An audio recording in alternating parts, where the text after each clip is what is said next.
One nation one election या फिर एक देश एक चुनाव से जुड़े विधेयक सरकार लोकसभा में पेश कर सकती है।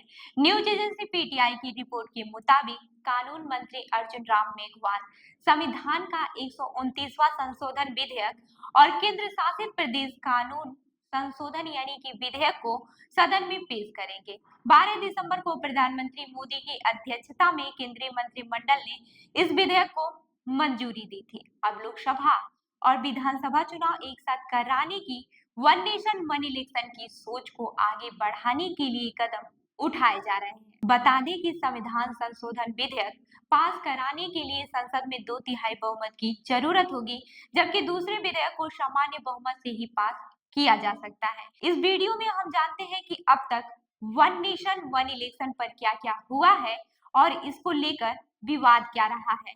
आपको बता दें कि केंद्र सरकार लंबे समय से यह दावा करते आ रही है कि वन नेशन वन इलेक्शन चुनाव सुधार की दिशा में एक बड़ा कदम है।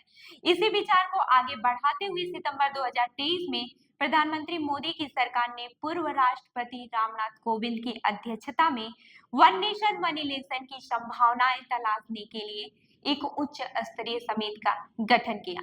इस समिति ने मार्च 2024 में राष्ट्रपति द्रौपदी मुर्मू से मुलाकात कर अपनी रिपोर्ट सौंपी थी। समिति में शामिल प्रमुख सदस्यों में केंद्रीय गृह मंत्री अमित शाह, कांग्रेस के पूर्व नेता गुलाम नबी आजाद, 15वें वित्त आयोग के पूर्व अध्यक्ष एनके सिंह, लोकसभा के पूर्व महासचिव डॉक्टर सुभाष कश्यप, वरिष्ठ अधिवक्ता हरीश साल्वे और chief vigilance commissioner Sanjay Kothari थे। इसके अलावा विशेष आमंत्रित सदस्य के रूप में कानून राज्य मंत्री अर्जुन राम मेघवाल और डॉक्टर निकेत चंद्र भी शामिल थे। वहीं 191 दिनों की रिसर्च के बाद से इस समिति ने 18,626 पन्नों की विस्तृत रिपोर्ट तैयार की। सितंबर 2024 में प्रधानमंत्री मोदी की अध्यक्षता में केंद्रीय मंत्रिमंडल ने समिति की सिफारिशों को मंजूरी दी। इसके बाद से 12 दिसंबर को वन नेशन वन इलेक्शन से जुड़े विधेयक को केंद्रीय मंत्रिमंडल ने अपनी मंजूरी दे दी है, जो इसे कानून बनाने की दिशा में कदम है।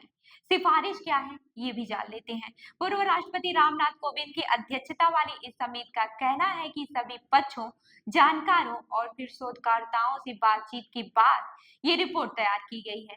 रिपोर्ट के मुताबिक 47 राजनीतिक दलों ने अपने विचार समिति के साथ साझा किए हैं, जिसमें से 32 दल वन नेशन वन इलेक्शन के समर्थन में थे। रिपोर्ट में कहा गया है कि 15 दलों को छोड़कर बाकी 32 दलों ने साथ साथ चुनाव कराने का समर्थन किया है और कहा है कि ये तरीका संसाधनों की बचत, सामाजिक तालमेल बनाए रखना और आर्थिक विकास को तेजी देने में मदद करेगा। अब ये जान लेते हैं कि देश में कब कब एक साथ चुनाव हुए हैं। आजादी के बाद भारत में पहली बार 1951 से 52 में आम चुनाव हुए थे। उस वक्त लोकसभा चुनाव के साथ साथ 22 राज्यों की विधानसभा के चुनाव भी कराए गए थे। ये पूरी प्रक्रिया करीब 6 महीने तक चली थी। पहले आम चुनाव में 489 लोकसभा सीटों के लिए 17 करोड़ मतदाताओं ने वोट डाला था, जबकि आज भारत के वोटरों की संख्या लगभग 100 करोड़ हो चुकी है। 1957, 1962 और 1967 के चुनाव में भी लोकसभा और राज्यों के विधानसभा चुनाव एक साथ हुए थे। हालांकि उस दौरान भी कुछ राज्यों में अलग से चुनाव कराए गए थे, जैसे कि 1955 में आंध्र प्रदेश, जो बाद में आंध्र प्रदेश बना है। जैसे कि 1955 में आंध्र प्रदेश, 1960 से 1965 में केरल और 1961 में ओडिशा में विधानसभा चुनाव अलग से हुए थे। 1967 के बाद से कुछ राज्यों की विधानसभाएं जल्दी ही भंग हो गई और वहां राष्ट्रपति शासन लगा दिया गया। इसके अलावा 1972 में लोकसभा चुनाव समय से पहले कराए गए, जिससे लोकसभा और विधानसभा चुनाव का चक्र अलग हो गया। 1983 में भारतीय चुनाव आयोग ने एक साथ चुनाव कराने का प्रस्ताव तत्कालीन प्रधानमंत्री इंदिरा गांधी की सरकार को दिया था। हालांकि यह प्रस्ताव तब लागू नहीं हो पाया। अब ये भी जान लेते हैं कि वन नेशन वन इलेक्शन पर पक्ष और विपक्ष क्या कह रहे हैं। केंद्र सरकार का दावा है कि वन नेशन वन इलेक्शन चुनाव सुधार की दिशा में एक बड़ा कदम साबित होगा। सरकार का मानना है कि इससे चुनावी खर्च कम होगा, विकास कार्यों में तेजी आएगी और सरकारी कर्मचारियों को बार-बार चुनावी ड्यूटी से छुटकारा मिलेगा। हालांकि विपक्षी पार्टियां इसमें कई खामियां गिना रही हैं। उनका कहना है कि ये संविधान के संघीय ढांचे के खिलाफ है। वन नेशन वन इलेक्शन के समर्थन में सबसे बड़ा तर्क चुनावी खर्च को बताया जाता है, लेकिन भारत के पूर्व मुख्य निर्वाचन आयुक्त एसवाई कुरैशी इससे सहमत नहीं है। बीबीसी हिंदी से बातचीत में उन्होंने कहा था कि भारत में चुनाव कराने में करीब 4,000 करोड़ रुपए का खर्च होता है, जो बहुत बड़ा नहीं है। इसके अलावा राजनीतिक दलों के करीब 60,000 करोड़ के खर्च की बात है, तो यह अच्छा है, क्योंकि इससे नेताओं और राजनीतिक दलों के पैसे गरीब तक पहुंचते हैं। एसवाई कुरैशी का मानना है कि सरकार को चुनावी खर्च घटाने के लिए दूसरे ठोस कदम उठाने चाहिए, जो वास्तव में असर डालें।